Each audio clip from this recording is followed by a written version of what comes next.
بسم اللہ الرحمن الرحیم۔ السلام علیکم۔ ابراہیم علیہ السلام نے 3 مرتبہ جھوٹ بولا تھا۔ 2 ان میں سے خالص اللہ تبارک و تعالیٰ کی رضا کے لیے تھے۔ ایک تو ان کا فرمانا کہ میں بیمار ہوں، اور دوسرا ان کا یہ فرمانا کہ بلکہ یہ کام تو ان کے بڑے بت نے کیا ہے، اور بیان کیا کہ ایک مرتبہ ابراہیم علیہ السلام اور سارہ علیہ السلام ایک ظالم بادشاہ کی عدود سلطنت سے گزر رہے تھے۔ بادشاہ کو خبر ملی کہ یہاں ایک شخص آیا ہوا ہے اور اس کے ساتھ دنیا کی ایک خوبصورت ترین عورت ہے۔ بادشاہ نے ابراہیم علیہ السلام کے پاس اپنا آدمی بھیج کر انہیں بلوایا اور حضرت سارہ علیہ السلام کے متعلق پوچھا کہ یہ کون ہے؟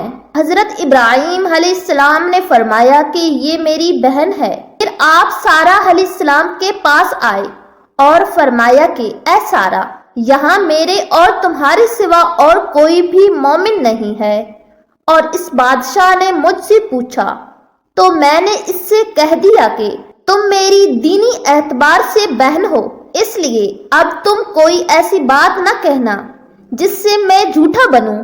پھر اس ظالم نے حضرت سارہ علیہ السلام کو بلوایا، اور جب وہ اس کے پاس گئیں تو اس نے ان کی طرف ہاتھ بڑھانا چاہا، لیکن فوراً ہی پکڑ لیا گیا۔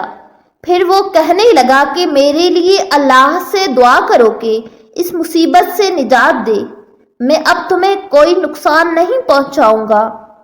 چنانچہ انہوں نے اللہ سے دعا کی اور وہ چھوڑ دیا گیا۔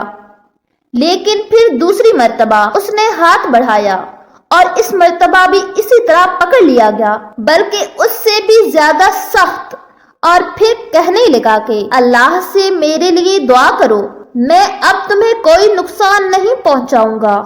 سارہ علیہ السلام نے دعا کی اور وہ چھوڑ دیا گیا۔ اس کے بعد اس نے اپنے کسی خدمتگار کو بلا کر کہا کہ تم لوگ میرے پاس کسی انسان کو نہیں لائے ہو، یہ تو کوئی سرکش جن ہے۔ جاتے ہوئے سارہ علیہ السلام کے لیے اس نے ہاجرہ علیہ السلام کو خدمت کے لیے دیا۔ جب سارہ آئیں تو ابراہیم علیہ السلام کھڑے نماز پڑھ رہے تھے۔ آپ نے ہاتھ کے اشارے سے ان کا حال پوچھا۔ انہوں نے کہا کہ اللہ تعالیٰ نے کافر یا فاجر کے فریب کو اسی کے منہ پر دے مارا اور ہاجرہ کو خدمت کے لیے دیا۔ ابو ہریرہ رضی اللہ تعالیٰ عنہ نے کہا کہ اے آسمانی پانی کی اولاد یعنی اہل عرب، تمہاری والدہ یہی حضرت ہاجرہ علیہ السلام ہیں۔